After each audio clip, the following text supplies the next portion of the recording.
I'm Midnight Agent Raw. And I'm Okame. We are the Super Media Bros podcast, and we are founding members of the Odd Pods Media Network. Bronson's loose again. They killed the Giggler man. Pissed off hi-hats. All that and more. Heard your friend Wiley's coming. Super Media Bros.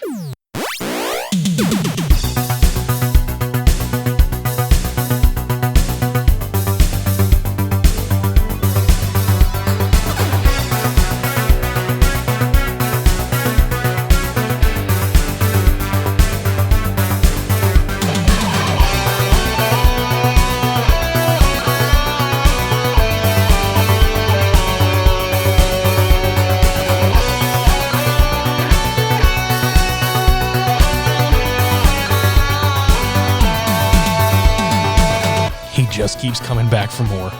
And so do the women. It's got to be the fucking Cologne. There's no goddamn way.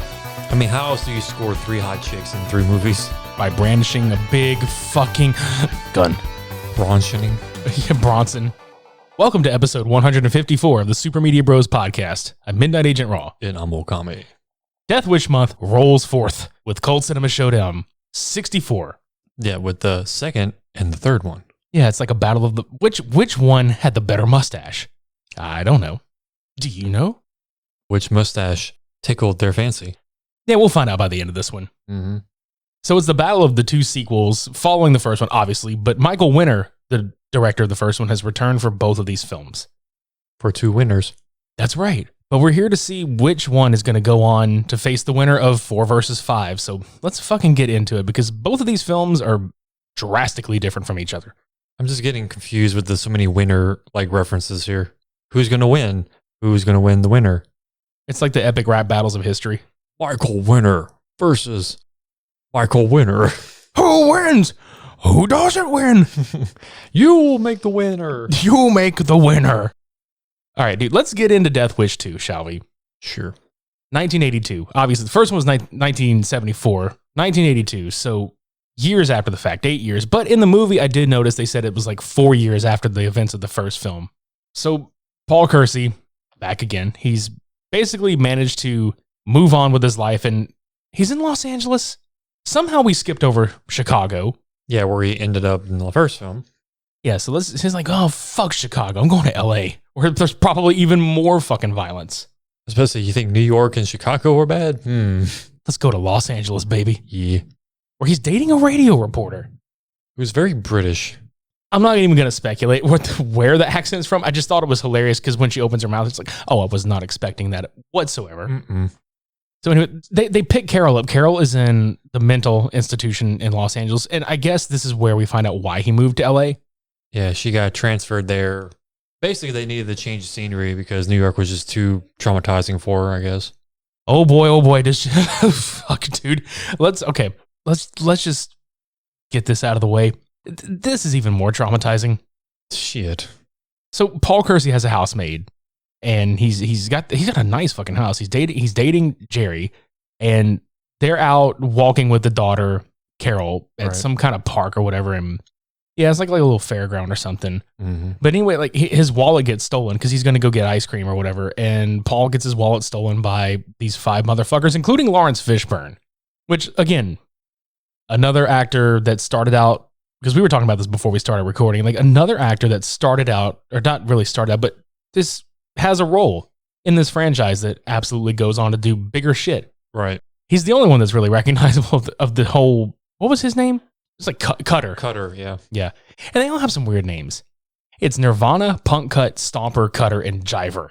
What a winning combo. But he chases them, and then remember he corners Jiver in the alley, and he throws his knife over the fence. He's just like, fuck you, and just eats it over the fence. It's not fazed by him at all. No. I mean, Charles Bronson's knees are still good in this movie, so we'll get to that reason later.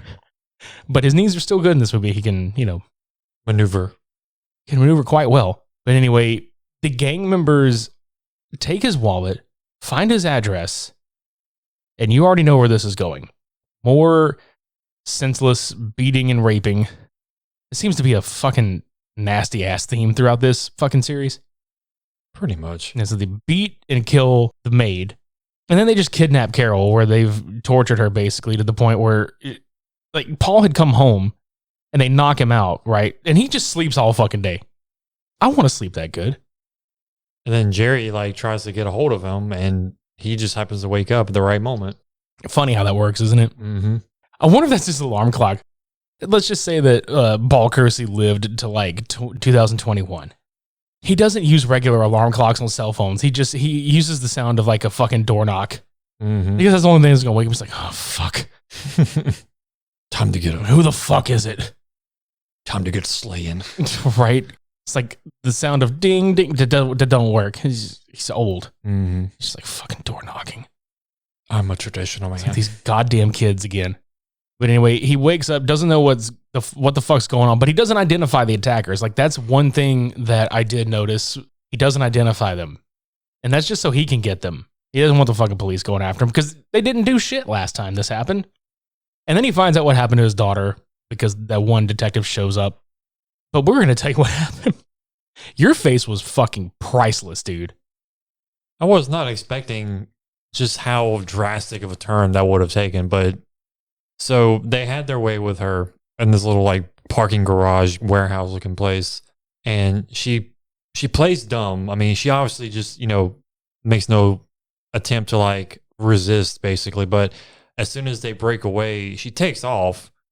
They all chase after her, and she launches herself out the window that's next to her, and man, just freaking impales her ass like straight through the gut on a fence like down below.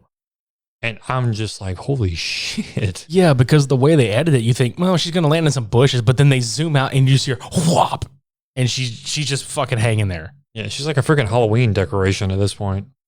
Yeah, it's fucking bad. But anyway, they tell him that she's dead. And he's just, at this point, Paul Kersey's just like, you know what? Fuck these motherfuckers. So at some point after her funeral, he gets his fucking Beretta. Like he changes guns. I've noticed this. He changes his fucking gun through each film. So he's just got this fucking Beretta Model 84 and decides, you know what? I'm going to change my clothes and I'm going to go to like the dingiest fucking part of town that I can think. I'm just going to rent this, like, what was it, like $50 a month or some shit? I don't remember. But it was cheap shit. He's like, there's what? And he was like, oh, no TV, no music or whatever. No loud parties or, you know, whatever, loud noises and shit. Basically. Because let me tell you, Charles Bronson's going to have a hell of a fucking party. Yeah, with his fucking milk. He's going to break out his milk and his fucking Old Spice and Stetson and just have a good time. Mm-hmm. Which, by the way, we've added a third cologne to the mix because, goddamn it, this is Los Angeles. This is Versace country, okay? So now we've got 3 fucking choices of cologne to choose from as to how he's going to deal vengeance and justice. I really think that he went the full fucking Versace route with this one. Mm-hmm. So he guns these fuckers down one at a time, obviously. But I think the one scene that cracked me up the most was when he chases the motherfucker into that little basement area. He shoots this one dude, tells the others to leave, and he walks up. I think it's Stomper. Yeah. You believe in Jesus? I was like, well, yeah, because he sees this big ass cross on his neck. You're gonna meet him. Mm-hmm. He just blows his ass away. And in this one, he's not even like really wildly shooting around people. He's actually specifically going for the people that did this. Yeah, unlike the first film where he just completely ignores the guys that actually committed the crime. He just kills random muggers. This one, he's targeting specific people. Right. And in this one, the LAPD kind of suspects that he's the New York Police Department's dude that got away, you know, from the first film. And they're just like, you know what? We need to call them. Let's get Frank Achua. Yeah, let's get Ebenezer Scrooge in on this fucking case. Make sure you got a lot of fucking handkerchiefs. Make sure you got a lot of Kleenex for this guy because he's going to need it. Do need some Claritin at this point. I was wondering how he's not had some kind of like respiratory failure at this point. He has like COPD or something. Like he can barely breathe at the time. That's all the cologne. Yeah. He's just suffocating. This justice is thick. Just thick. 2 C's. Yeah. The C's of a cologne. Right. But no, Ochua like thinks that when Paul gets caught, it's going to reveal everything about them releasing him. And then the NYPD is going to get fucking, they're going to get up shit creek without a fucking paddle at this point because they fucked up and let this dude go and never arrested him. So they send him out there to keep an eye on him, which the way that he tails him in this movie is fucking hilarious. He's just like just like eating food and like hiding out in fucking taxis, watching them, and he's just like his little fucking binoculars. He's just like, I still love this man. Mm-hmm. Still like that mustache. But he's not wearing my Stetson. Why? He smells good, but it's not Stetson. What the fuck is this Hollywood bullshit? Never gets an opportunity to smell a random part of clothing or fabric with blood on it either. No, I was kind of sad for our boy. I think that's why he was just like, he was sniffling more than he was actually like. Was you think he was like, crying, like holding some tears back, maybe? That New York, like, hard bowl pride, I guess. He's like, Frank, are you okay? Nah, man. Something in my eyes. Justice. Yeah, I got justice in my eyes. But this whole time that that's happening, like, because he goes and meets with Jerry, but he tells her basically that Paul is this fucking vigilante, and she questions him on it. And he's just like, no, you're crazy? No. Come on, dude. Yeah, and he talks his way out of it pretty well. He explains, like, they pretty much profiled everybody who had the same incident happen to them within a certain amount of time. And they basically badgered him until they assumed he did it, which I was like, that actually does work, technically. Yeah. So, smart boy. Yeah. And then he follows him, which finally follows Paul Kersey to this fucking, like, I don't know, because Paul's, like, hunting these guys down one by one. He's already killed 2 of them. Then he finds the final 3 at some kind of, like, park area. It's funny how it's always a park. Mm-hmm. Anyway, he finds them at this park, and they're just dancing and shit. But I don't know how they don't recognize him the whole time, because they saw him. They have his fucking driver's license. They know what this guy looks like. Yeah, but you have to think, like, they go through so many people in muggings in a, like, day or two. They probably done forgot, like, who the fuck this person is. He's got an unforgettable face. It's that mustache, dude. That fucking scalded dog look the whole fucking time. Desiccated bulldog. Yeah, he's As one of the reviews for this movie was. Dude, oh my God. The fucking desiccated bulldog. What if that's how he spoke? They're just like, Paul. It's just his jowls. His fucking cheeks. The sadness takes its toll on every film, so just jowls get deeper and deeper and heavier. He just like that's how he cries. That's his angry noise, his angry cry. What's he doing? He's getting mad. Any fucking way.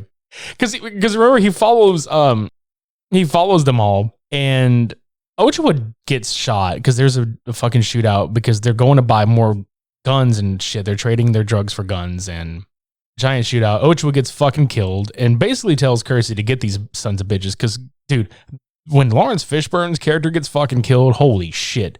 He shoots him right through that fucking boombox. I don't know why he thought that was going to protect him from anything. Also, let's not forget how Ochoa tells the taxi driver to sit still. He's like, here's $50. Here's half of it. You'll get the other half if you stay still. And he literally rips the damn 50 in half. Right, and the cabbie's just looking at it like, are you fucking kidding me? And it's like, Ochoa's just like, nah, use some tape. It'll be all right. In New York, everybody uses tape. Yeah, money's good everywhere. Just use some scotch tape. Yeah, it was just fucking funny how Bronson was following them and then Ochoa was following Bronson. I was just like wondering if somebody was following Ochoa. Probably like his boss. Yeah, making sure he was doing his shit. Yeah, and then his boss's boss. It's like, who watches The Watchmen here? Did Frank rip up that 50? Oh, yeah, he did. Good job, Frank. Good job, Frank. God, then he fucking turns around to his superior. That was a good job, wasn't it? He ripped up the petty cash. Yeah. That was supposed to go back into the fucking bank. That was supposed to be everybody's bonus next year. $50 for the whole precinct. Exactly. Only $50? Well, $50 was a lot of fucking money back in 1982. It's a gas for all the calls. We got you guys covered. We doing a whole benefits rehash this year. Full tank of gas for everybody that you could just follow whoever the fuck you want to follow around. Also, they all get like a white elephant Christmas gift and it's all scotch tape. We know how y'all operate in New York, so here you go. We know you've been ripping your money in half trying to double it up, but that's not how it works here. You got to use the scotch tape or it's not going to pass. Also, the cabbies are catching on to what you're doing, so they're not stupid, okay? God damn it, that poor bastard. He fucking drives off, though. The cabbie just leaves. I don't blame him, though. I mean, if you hear gunshots, come on, you ain't going to stick around. Right. Not for no half of 50. Let's talk about whenever he shoots the dude in the car that's getting away and how he was just like slumped over and the car just kind of slowly creeps up and then it just revs full force, flies off this fucking cliff and just... You're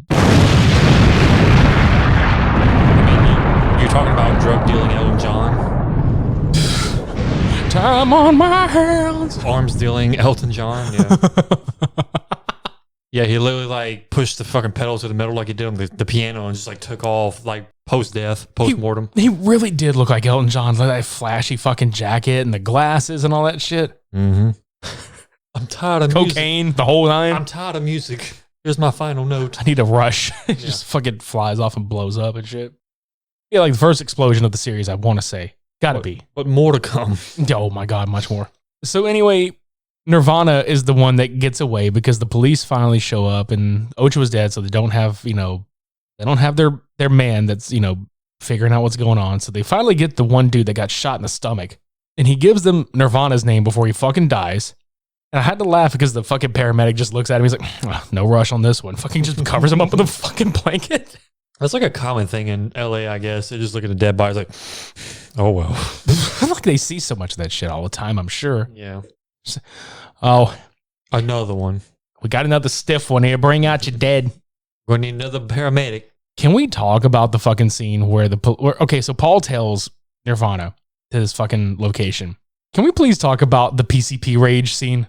Because holy shit. Man, he like manhandles everybody, like seriously. It was going like John Cena. He fucking gave him he gave that one cop like the AA onto the car hood. He just, he fucking bounces off and the one dude flies at him. He just wings him off with one arm. I'm just like, God damn. But the thing, like, all these cops are trained for like close quarters combat and like certain situations where they're trying to grapple a victim, or not a victim, but a suspect. How is it that like 10 of these cops could not take down a fucking PCP-driven madman? Key phrase, PCP. I know. But you would think that instead of one at a time, they would be like, oh, take 3 or 4 guys onto him. He's got that police crushing powder. Police crushing power. Police crushing power in powder form. It's like a fucking workout supplement. I don't know why I'm going back to the... It's like some whey protein. Yeah, like... But when it happens, it's like no whey protein. Right, exactly. Like that's how he takes it. He doesn't like snort it. He doesn't like shoot it up or nothing like that. He just fucking mixes it in with like some milk. Probably Paul's milk. He gets a shaker and just... Yeah, he breaks in and steals Paul Kersey's milk. He's like, this dude drinks whole milk. My kind of guy. Put my PCP in here. Fuck. I thought about the BC powder commercials. The powder, BC power. It'd be funny if it was power, PC powder. And it's just him like hulking out, like he's got muscles on top of muscles, just popping off of him, and he's just like, like he looks like fucking Lex Luger from like way back in the day when he was all shredded out and shit.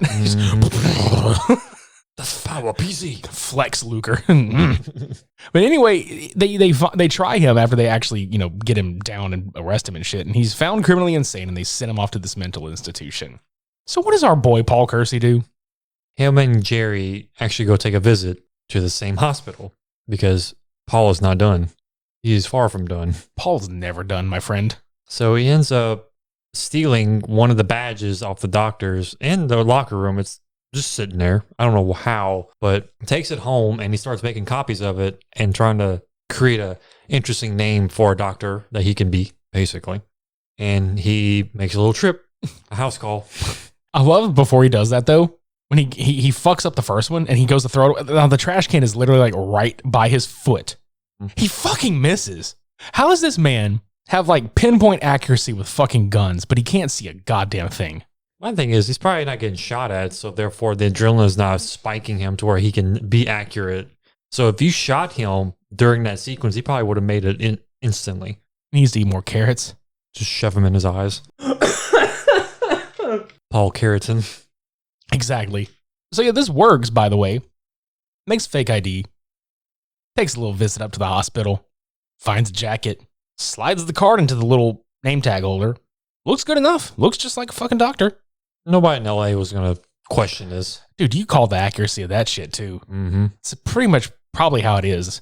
So he just walks up to the front desk and he's like, I need to find whatever room this fucker's in. She just, without missing a beat, no, he's in blah, blah, blah. He's in like room, whatever the fuck number it was. Nobody's questioning this random doctor. It's like, what are you here for? Oh, to see the patient. Why? Instead, it's like, oh yeah, he's there. He almost got denied though, because the one guy that was actually, being basically like security or being a guard for that specific wing of the hospital, almost doesn't let him in. But Paul gives him that good old Charles Bronson convincing. He's just like, look, buddy, I got places to be. I got people to do. Fucking let me in about it. Not in that particular tone, but Nah, he's just like, let me in. Come on. I'll suck your dick. look at this mustache. Yeah, look at this mustache. This Has it been like glorious? is the best mustache ride you'll ever have in your life. 25 cents. Let me in. It's like, yeah, okay. Yeah, he's like, give me a quarter. Fuck it. Well, so he goes into this room, but which I think is funny because Nirvana is just turned around the whole time. He's not even paying attention to the fact that Paul Kersey is there, and he knows what he looks like. So he gets there, and then as soon as the door shuts and he hears like Paul just drop the clipboard or whatever on the ground, he doesn't even waste any time. He just pulls out, tries to shoot him, and Nirvana just like flips the table up, and they just start fucking fighting. It's really hilarious because I think it would have been a funny shot in this movie. You just cut to the outside of the door, and you just see the door shut, and you just hear them like slamming around. You just hear like fists punching and shit breaking. But goddamn, he kills this motherfucker in the most glorious way possible. But he gets stabbed a shitload of times too. Oh, yeah. Yeah, like Shiv freaking the- shank on him. God, he shivved the fuck out of his arm. It's always his left arm. Yep. Never fails. Dude comes right back, though. Right? But no, he punches and misses, and he fucking puts his arm through like this electrical like board or whatever, and then Paul just turns it on and fries his ass. Yeah, the electroshock therapy little device. Yeah. But then the orderly comes in, and he just looks at him like, you motherfucker. Yeah, I knew you weren't no fucking doctor. But he knew who he was. Yeah, and he's like, I'll give you 3 minutes before I pull the alarm.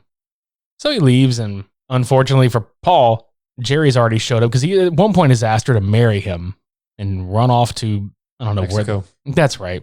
So she goes home and finds all the evidence of him, doing the whole fake ID thing because it just happens to be on the radio whenever she's looking at this shit. So she takes her engagement ring off and leaves him. She books it right before he pulls up. Like, it's literally like within seconds. And it doesn't even show him reacting to that part of the movie. It was just the next scene was the celebration of the radio station or whatever the fuck it was he was designing being done, like being fixed, basically. Yeah, because we forget he's still an architect throughout all this shit. Yeah.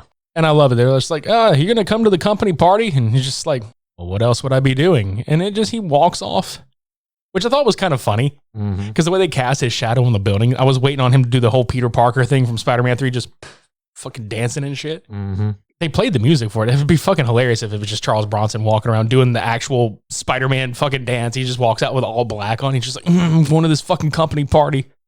Or just like, yeah, I'm single again. Back on the prowl. That fucking song plays. Yep. Single again. Back on the prowl. I got a mustache and thick eyebrows. Yeah, it's Death Wish 2, goddammit. Really not much to it, honestly. It kind of, it definitely felt like the exact same thing as the first one, except it was his daughter and he actually hunted the people that were responsible down this time. Play spot the difference with this one and the first one, guys. Just do it. Here at the 500 Section Lounge, we have a few requirements. First, you need to be able to talk about anything at all. Secondly, you need to be able to laugh, play games, and hang out with some very interesting people. From sports radio personalities to reality television contest finalists and everything in between, we talk to them all right here in the lounge. Be on the lookout for what we do next and sit back, relax, and be there to grab a listen.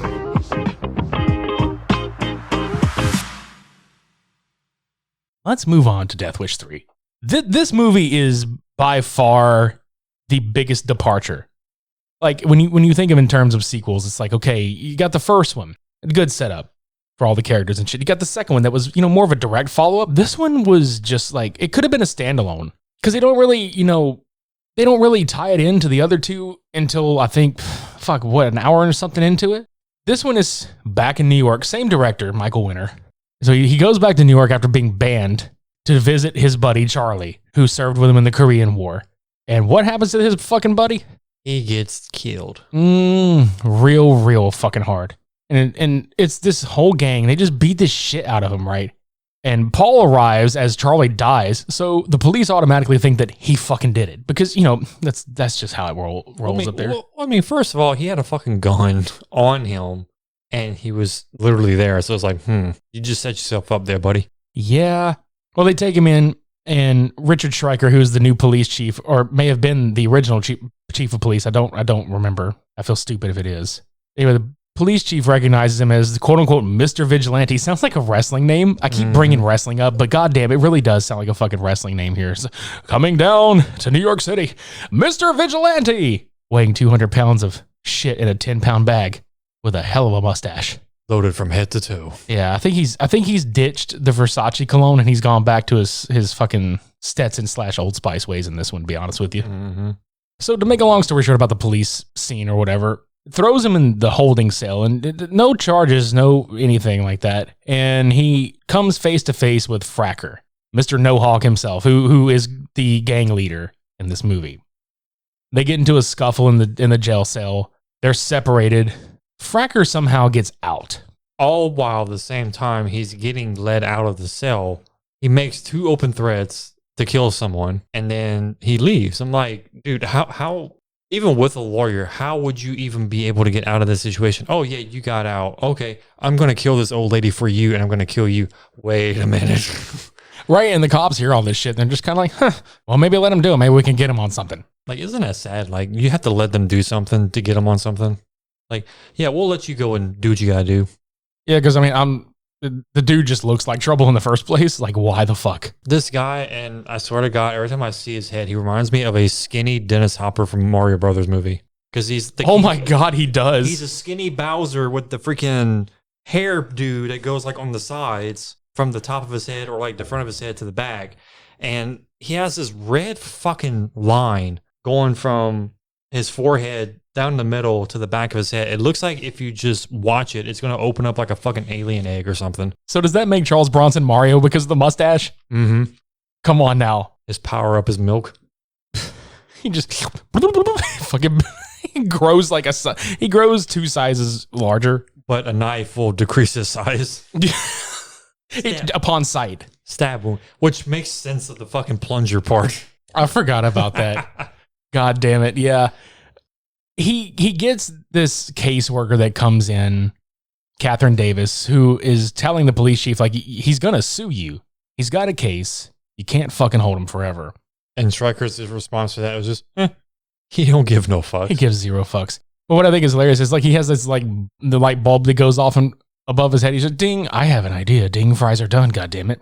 Yeah, because they were having this little meeting about all the crime increasing in the city. So Stryker was just like, vigilante time. Yeah, he offers Paul a deal where if he can kill everybody that he wants to and just clean the streets up again, as long as he tells Stryker of all the gang activity that he hears about so the police can get, some good news for a change. Well, they want to get the credit for the bus, basically. Yeah. So what does Paul do? Somehow, again, we've discussed this. This man is an architect. They didn't bring it up in this movie, but he's still loaded as fuck. This man just goes and stays in his friend's apartment. Because, the dying words of Charlie were, take care of my stuff before I get back. And he told Benny, one of the neighbors, which is actually a friend of Charlie's from World War II, he gave him the key to his apartment. He's like, yep, the rent is paid for the month. So do what you want for the month. Let's talk about this apartment in particular. Let's talk about how shitty it is. Like, the area they're in is just gang-ridden. It's run down.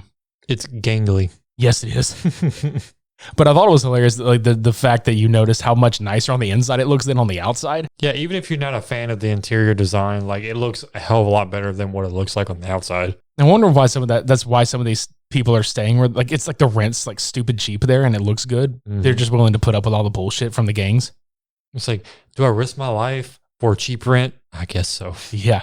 Because basically what's happening is all these gang members are just letting themselves into these people's apartments and robbing them and torturing them and taking all their food, their money, their weapons, all this shit. And they're just fucking with them the whole time.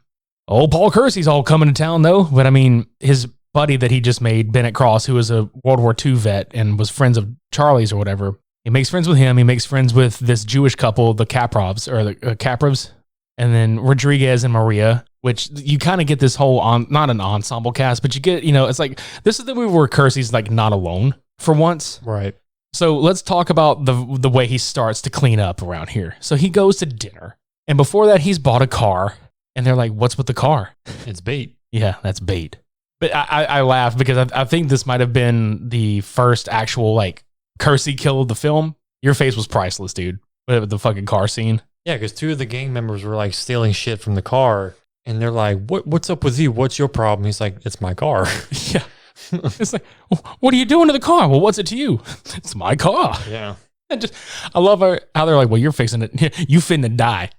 No. And he just shoots the fuck out of both of them and just walks off like it's nothing. That's the best fucking thing about this movie is there is no expression on this man's face anytime something happens that is drastic. Like, I don't know if that's just, by this point, Bronson's phoning the goddamn performance in, but I mean, look what the man's been through. I mean, he's pretty hardened from trauma at this point. Right. And I mean, yeah, being a war vet, he probably does. But still, dude, it's like, maybe he's just having fun with it at this point. You ever stop? I hadn't really stopped to think about that. And his response to all that was like, I'm sending a message. Maria has been attacked twice already by the gangs, but then she is sexually assaulted. Oh, God, this is getting old.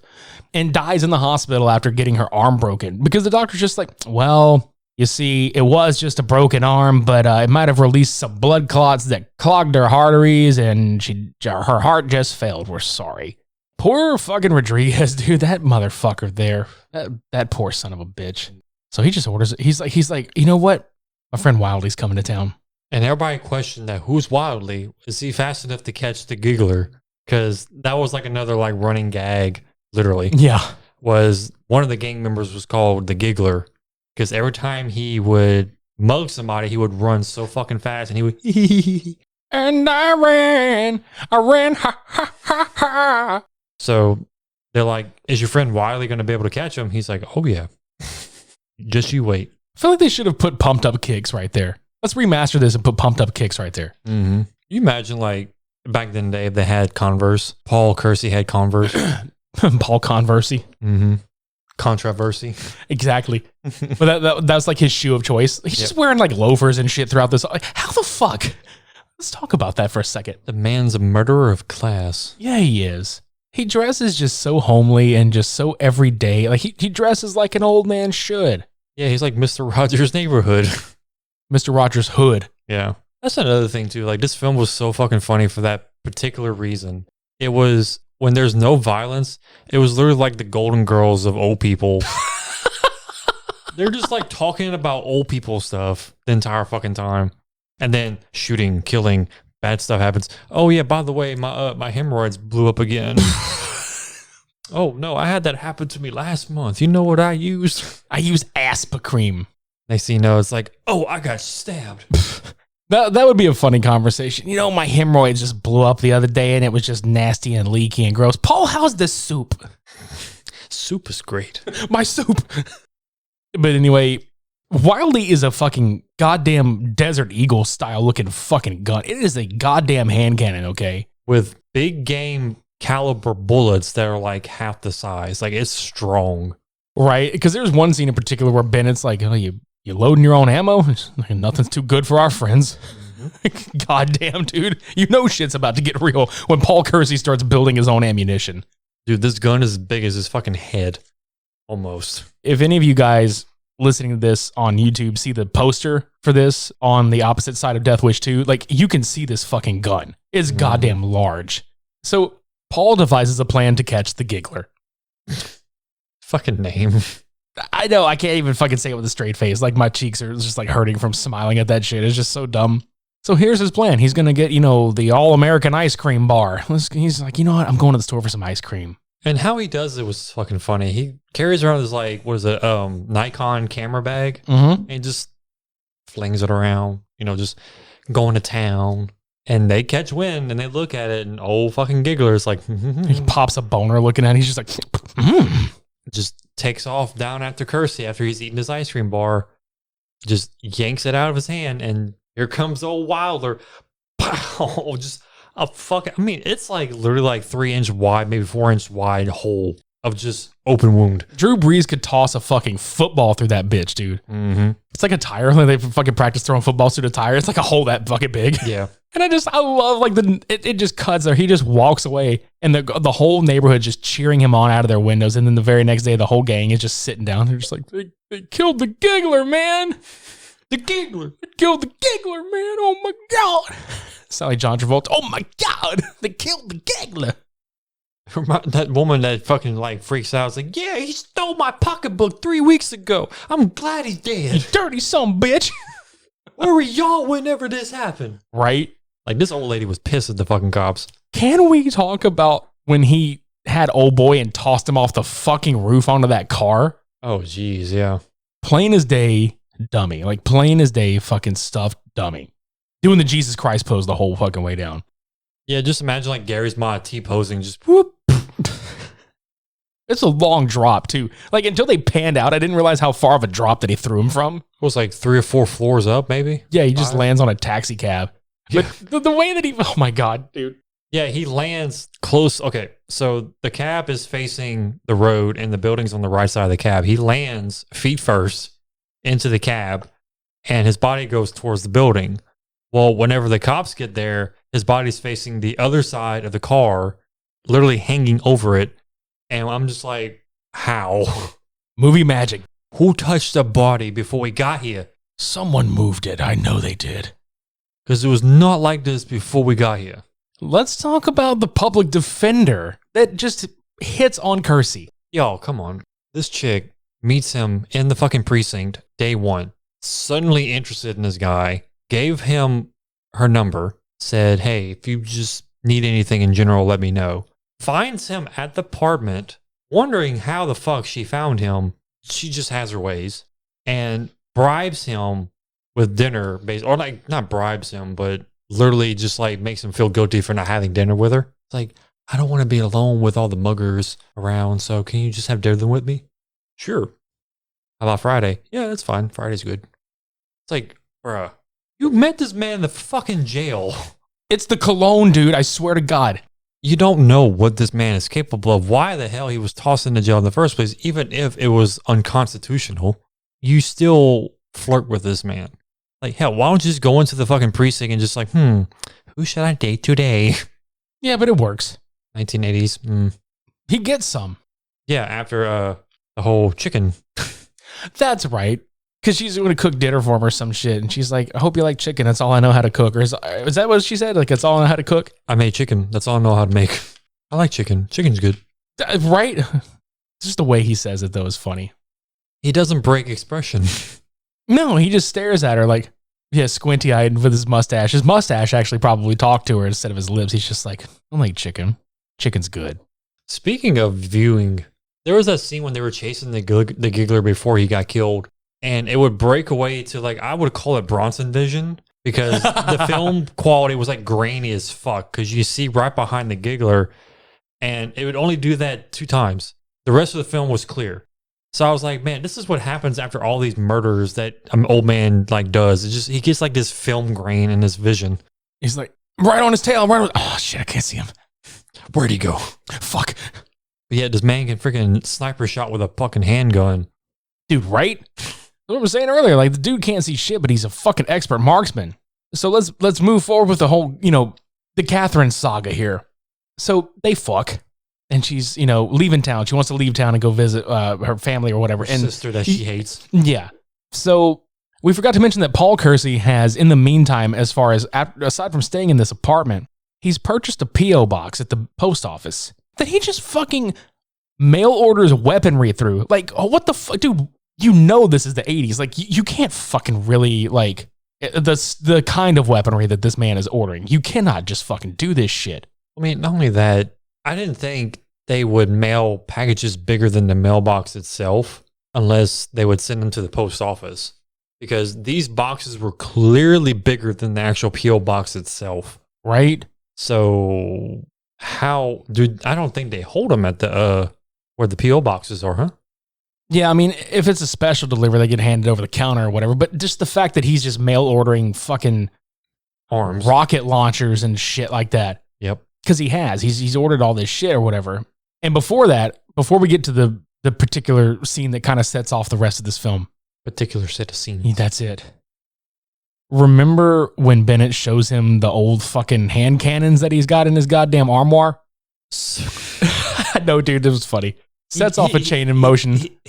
A chain gun motion. Exactly. All the zoom ins and shit too.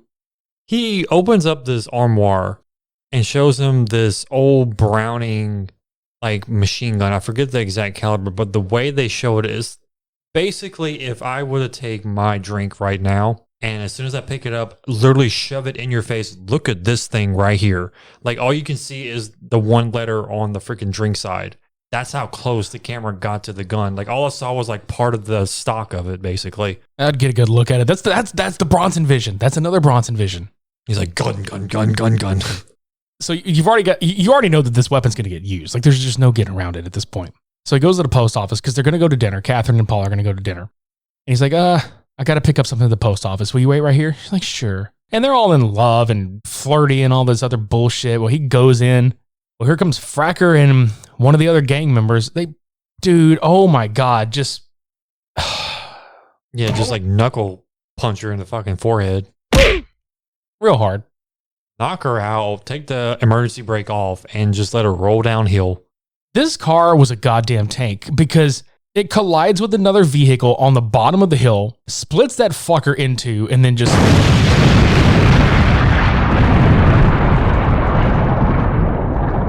So, note to self, the Paul Kersey curse is real. Kersey. Because any woman that gets close to Kersey dies. Except for one. She was smart and ran. But let's not forget my interpretation of 60-year-old Kevin Callister, the Home Alone parts. Let's talk about those. So there was a sequence in the apartment where he saw, I mean, whoever walks like this, they must have like a hops in their step or something because they're literally like spaced out to where it's like maybe a couple inches apart.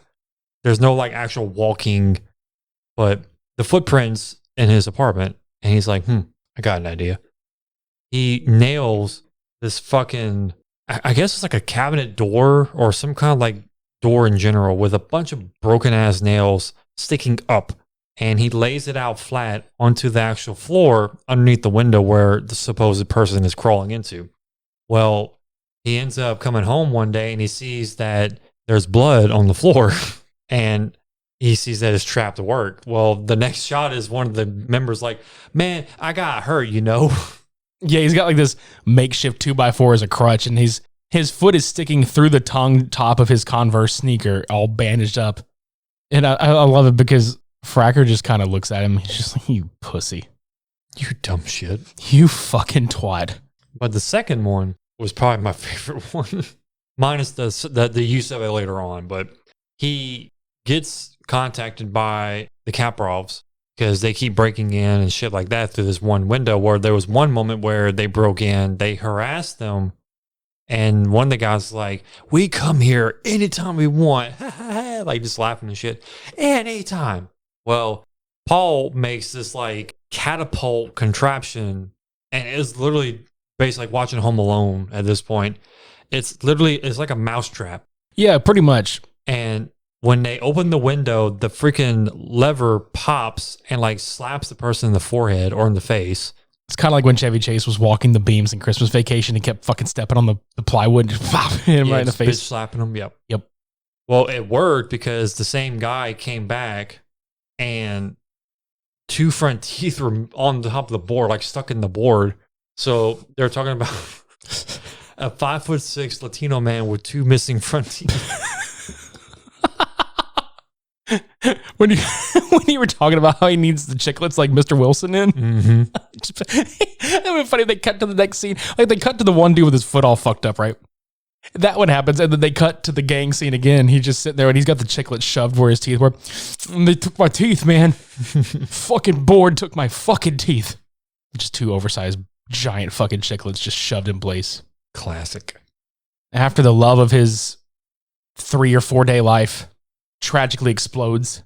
The last 30 minutes of love, yeah. Right? Paul just is like, it's wabbit season, goddammit. It's gangbanger season.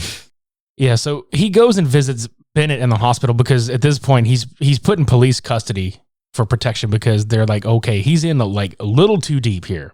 Well, Bennett being in the hospital, what happened there? So yeah.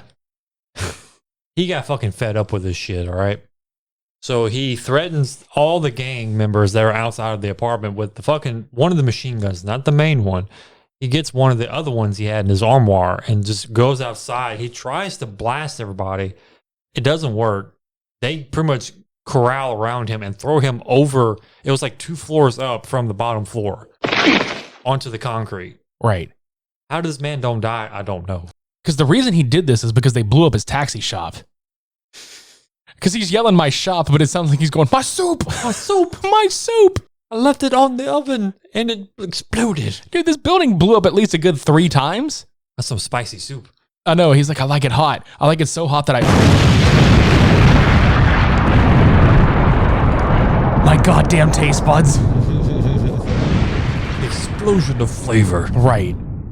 But yeah, so Kersey is in, a holding cell, and they basically tell him, okay, you can be let out because Bennett wants to talk to you. And, that's the only way he's going to, talk to anybody is if they, let you go see him. Right. So he talks to him, but then Bennett is just like, get out of here. Lets him escape through the window. And, of course, Richard's pissed because he's just like, you let him go. So this is where the movie picks up. So he meets Rodriguez because, he's wanting revenge too. They go to his apartment and they start just unpacking all this weaponry. And this is where the final fucking showdown happens over the next 20 minutes. It is a goddamn glorious ballet of bullets and fucking bombs and bodies and people just, Jesus Christ. What we like to call Jerry action. It's a Jerry action film. Literally, the neighborhood squads up against the gang. Bronson has his fucking RPG loaded and ready to go. He gets the fucking Browning machine gun that's hidden away in the armoire and just starts chasing all these people out in the streets. People are throwing Molotovs and grenades everywhere. And even at one point, Flacker is like, okay, look, I got to get fucking more people on my turf. So he does 1-800, dollar thug. He calls the gangster party hotline. And he gets more people to ride up on his turf to defend his turf against fucking Bronson and the geriatrics. Jesus. Geriantics. Yeah, exactly. I was going to say the same shit. But yeah, Rodriguez and Kersey, Bronson, whatever. It's all the Kersey same. and Rodriguez literally just mow fuckers down. Dude, his face, because he has to have Rodriguez hold the fucking bullet chain. Right. While he's firing this fucking thing. Every time he fires it off, there's so many zoom ins, okay? I mentioned that a little bit earlier, the start of all the zoom ins. There are so many fucking zoom ins during this entire action sequence. He turns around, he's like, zoom in on his face. It looks like he's got to take a shit. If you literally just thought of something that was just tragic or dire, and he's just here. That's just him. He ain't flinching or nothing. He's going, again, his jowls are moving. This bulldog is angry. How do you know his jowls are flapping? His jowls are flapping. He is pissed. But he eventually runs out of ammo. I like the little gun that Rodriguez has, a little zip gun. It looks like this little tube that when he clicks it together, it fires off like a big fucking bullet round. Yeah, it's like a shotgun show. Yeah. And anyway, they all run out of ammunition, right? Because they've killed damn near everybody they can. But there was a lot of other people fighting back too. The one scene that I had you rewind because this dude tries to break into this chick's house and she just, she screams, runs up and just blows him out of the building with a shotgun. Which her face did not even emote that scream. It was just her almost shitting her pants in fucking anger. And just hear the, I just love the sound he makes because she shoots him and you just hear, oh, he just topples out. Colonel Sanders, yep. Water Boy. But he just crashes through the window and he just fucking topples out. God damn. We forgot to mention Alex Winter from Bill and Ted and a lot of other things, but most notably for Bill and Ted. Alex Winter is the actor in this movie who made his start in a movie like this and went to bigger places. Mm-hmm. That poor bastard, he gets shot and just fucking face plants onto the ground. But death spared him in Bill and Ted. Yes, literally. Became friends with death in Bill and Ted. Yep. Excellent. But no, they run out of ammo, and in the midst of all the gang fighting, Fracker just looks over and he sees him, and he's just like, got you now, bitch. And he follows him, which I forgot Richard finds everybody too, the police chief, and he's out there gunning fuckers down with him, and, Paul saves him. He's like, I owe you one, dude. Well, they go to the apartment. Fracker's about to gun down Paul, and Richard kicks the fucking door open, and he shoots at Fracker and shoots him down, but then he gets shot in the arm. and Fracker seemingly has died. They do that classic zoom in on his eyes where his eyes open and you just hear the musical cue, ding, and you're like, oh, fucking really? Then he reveals, the body armor. Bulletproof, asshole, just like yours. And it's like, dude, my asshole's not bulletproof. I don't know what you fucking heard, but it's not. I'm Charles Bronson, but I mean, there's some softness to me. Like Snuggles. And I'm going to have you describe the best part of this fucking entire goddamn movie, because I've seen this one several fucking times, and it gave me great joy knowing that you had no idea what was coming, and then it happened, because they kind of set it up a little bit like early on, but you forget what's hidden. Yeah, I mean, the chief asks, like, you can't get us both. And he's like, oh, maybe I can. Well, fucking Kersey just yoinks this rocket launcher that was hidden behind this nightstand, and fucking Fracker is just shit face, like zoomed in, and just blew his ass out the fucking side of the apartment. Dude, point fucking blank. Let's talk about the distance between the two of these sons of bitches, dude. There couldn't have been more than like 7 feet between them. I would say there's some social distancing right there. Dude, how did it not fucking blow them all out of the apartment? You know what I'm saying? Not only that, how did the body stay intact? I mean, it was charred and it was, bones, but still it was intact. It was just like a pile of fucking burning mush on the ground. There was this chick in the gang that was, I guess, Fracker's girlfriend or plaything or whatever. When that explosion happened, she immediately freaked out like she knew Fracker died, but had no idea it was him. Like, I'm still kind of lost by how Cyndi Lauper there just like lost her shit for no fucking reason. Cyndi lost her. Yeah, lost her man. Yeah, all the gang members like crowded around the body. It was literally just a bag Thanksgiving turkey on fire. And one of the guys like lifts this like bike chain ready to slap around these fucking old people. And the girl's just like, no, we're gone. And they all take off. Yeah, they just basically realize, we fucking lost. Yeah. The one person that, was the biggest badass of us all is gone. So what the fuck are we going to do? Yeah, and then Stryker basically looks over at Kersey and he's just like, I'll give you a head start, buddy. And the movie just ends with Kersey with his bags intact, just walking off. The same way he introed himself, he outroed. He just walks in with baggage, he walks out with baggage. It's kind of like the Incredible Hulk. You know what I mean? Like the TV series where he's just like, walking away, sad Bruce Banner walking away or whatever. Mm-hmm. This fucking satisfied Charles Bronson, like, go fuck up another town. More debts under my belt. More deaths. My death debt. Right. But yeah, that's Death Wish 3. And, I mentioned this to Cody before we, started recording this. And I swear to God, I'm not even being biased because I really like this one, but I really feel like this one takes the cake this week just because of the fucking over-the-top action that happened. We already are in unison there. There's no fucking way Death Wish 2 stood a chance against this one. I mean, honestly, there's no fucking way Death Wish 2 stood a chance against most of these films in this franchise because I hate to admit it, even though it was a direct sequel, it felt boring. It's your typical revenge tale again, but this one dared to be a little different. And they're like, let's take this character who's just a hard-boiled fucker now and use his talents, and make it work for the police force and clean up the streets in this little fucking area. But just the way they did it was really well done. A lot of people pan the fuck out of this movie, but this one absolutely has like the biggest following out of the entire franchise for good reason. So I swear to God, by a long landslide, this one just fucking wins. Yeah, I think at the beginning of this, we kind of already agreed like unanimously in our minds. Yeah, and again, there is a reason. Like I own a collection where I have got all 5 of these films on DVD. This is the only one of the original 5 that got a Blu-ray remaster from a company from the 2K negative restoration. I bought this. Like, if I'm going to go out of my way to spend more money than I should have to on any of these, it's definitely going to be this one. And well worth the fucking price of admission. So if you out there would love to check both of these movies out, I do believe they're on Amazon Prime. You can probably find them streaming somewhere. I would seek these out. They're always a good time. Fucking do it. Death Wish 3 is your winner this week on Cult Cinema Showdown. And it will go on to face the winner of Death Wish 4, The Crackdown, versus Death Wish 5, The Face of Death. Yeah. Yeah. Good luck. Those two are pretty on par. They have some moments, but we'll get to those when we do. Next week, We're going to take a look at the Bruce Willis 2018 Death Wish remake. I mean, it's a remake. I don't know how well it's going to hold up against the original, but, we'll see when we get there. And that's that. Yeah. There's not much to that. Right. Just more Death Wish. It's Bald Kersey this time. It's not Paul Kersey, it's Bald Kersey. Mm-hmm. Check us out on social media. The show notes below has all the good shit. Check us out on YouTube. Subscribe to the channel. Go follow all the other shows on the Odd Pods Media Network. Buy something from us. I mean, I don't fucking care. Just throw money at us. Throw it. Like a fucking football through the giggler's hole in his back. Just a shot from the Wilder. Right?